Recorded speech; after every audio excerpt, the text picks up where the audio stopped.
ternyata harta itu bukan sekedar kenikmatan yang menjadikan kita nyaman dalam menjalani kehidupan dunia. Bukan semua fasilitas dunia, bukan. Tapi itu juga bisa menjadi perangkat yang mengentaskan solusi dari masalah yang dialami. Apa bentuknya nanti?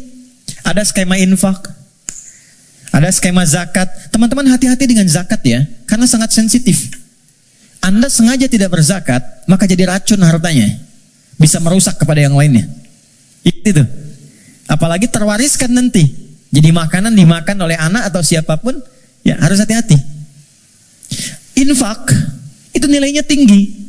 Infak itu bukan sekedar menghadirkan pahala yang sangat luar biasa. 700 kali lipat paling sedikit. Jangan dibatasi di situ. Al-Baqarah ayat 261. Ya, masalul ladzina yunfiquna amwalahum fi sabilillahi kamathali habbatin ambatat sab'a sanabil. 1 jadi 7. Fi kulli sumbulatin mi'atu habbah kali 100. 1 kali 7 kali 100, 700 kali lipat. Itu maksudnya pahala ya. Pahala, bukan perkalian feedback ke kita, bukan. Jangan bayangkan begini, kalau saya infak 1000, balik 700.000. Bukan begitu cara memahaminya. Itu nggak tepat. Yang dimaksud, Anda mendapatkan 700 kali lipat pahala di akhirat nanti. Jarak satu keduanya 500 tahun. 2 ketiga 500 tahun. Itu di akhirat. Di dunianya dapat apa? Nah, di dunia itu pancaran keberkahan. Di antara pancaran keberkahannya ada 2. 1, memberikan tambahan barakah kepada Anda yang nilainya lebih daripada apa yang Anda berikan. Minimal 10 kali lipat. Misal, dijaga dari sakit yang kalau berobat nilainya sekian. Dijaga dari musibah yang kalau dialami keluarnya mesti sekian. Itu. Yang kedua, ini yang paling menarik. Infak dengan harta itu kalau diniatkan sesuai dengan keinginan yang kita mohonkan pada Allah, itu bisa mengentaskan persoalan yang sedang dialami. Itulah wasilah tawassul dengan harta. Rumusnya Quran surah ke-5 ayat 35. Saya pakai Quran, jadi nggak bisa dibantah. Ya ayyuhalladzina amanu taqullah. Hai orang-orang beriman, tingkatkan takwamu kepada Allah, wabtaghu ilaihil wasilah, dan cari wasilah dalam rangka menunaikan takwa itu. Apa wasilah diantaranya? Bisa menggunakan harta. Harta. Yuk, saya kisahkan dengan singkat, cepat sekali. Kalau mau infak, coba yang pertama, ini nasihat saya dari Quran. Orang pertama yang kita tuju kalau ingin berikan infak, orang tua. Siapa? Orang tua. Berikan yang terbaik yang mampu kita persembahkan. Itu ada di Quran surah kedua ayat 215. Yas'alunaka madza yunfiqun. Mereka banyak berkonsultasi, bertanya pada Muhammad apa yang harus diberikan kalau pengen infak. Dijawab oleh Quran dengan 2 jawaban. Qul ma anfaqtum min khair. Katakan kalau ingin infak, kaidah pertama yang terbaik. Bisa Anda beli mangga 5, ibu masih ada, berikan yang paling besar, yang paling bagus, yang terbaik itu buat ibu kalau mau dibagi. Contoh aja. Kemudian lil walidain, urutannya kalau ingin diberikan 1 yang pertama orang tua, belakangnya nanti ada 4 lagi, 5 golongan utama. Wal aqrabin, kerabat terdekat. Wal yatama, orang-orang yatim. Wal masakin, orang-orang miskin. Wabnis sabil, orang yang kesulitan di perjalanan. Tapi yang pertama orang tua. Jadi teman-teman, kalau orang tua masih hidup, apa yang bisa dipersembahkan walau tidak diminta.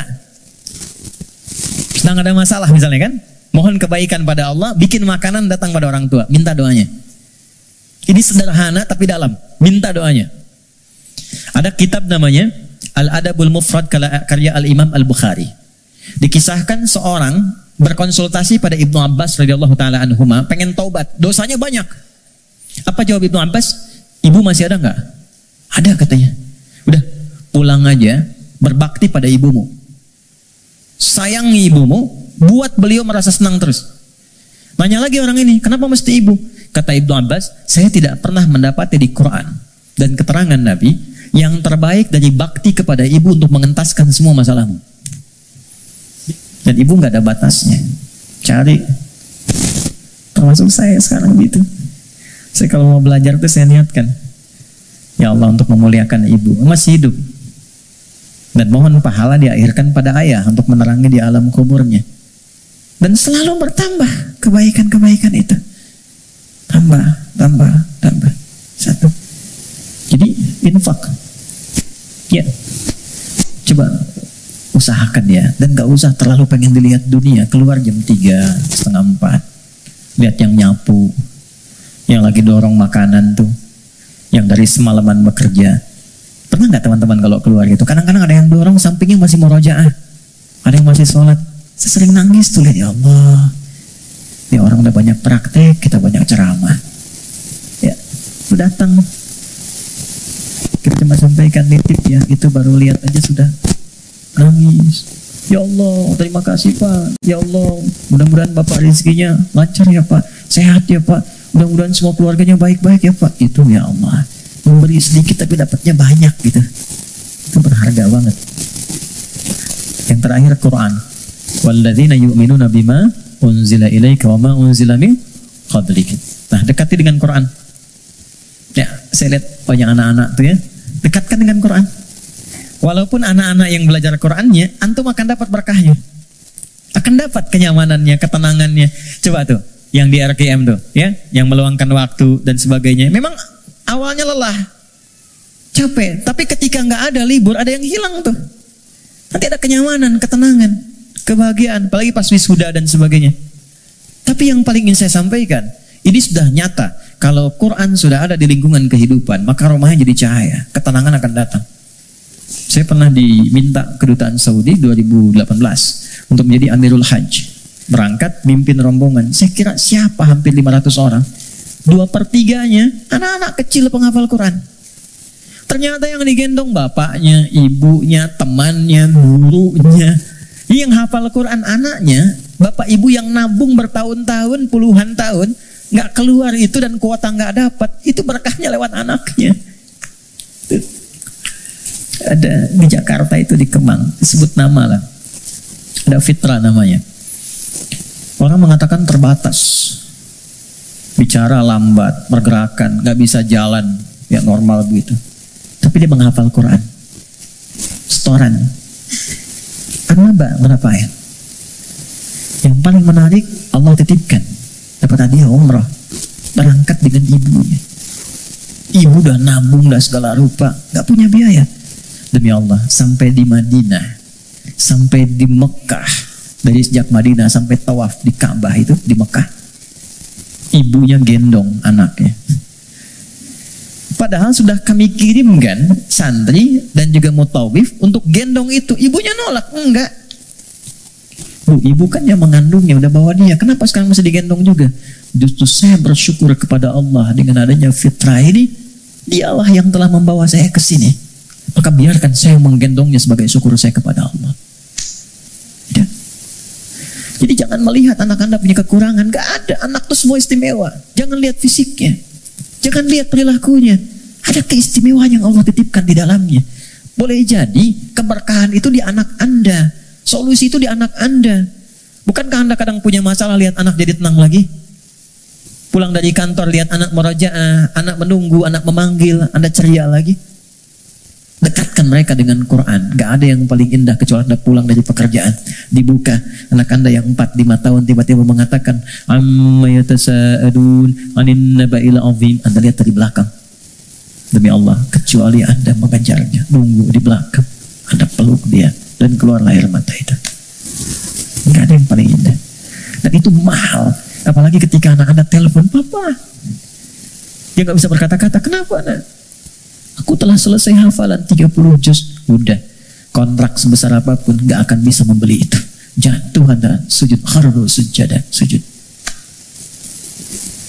Takwa itu simpel, takwa itu sederhana.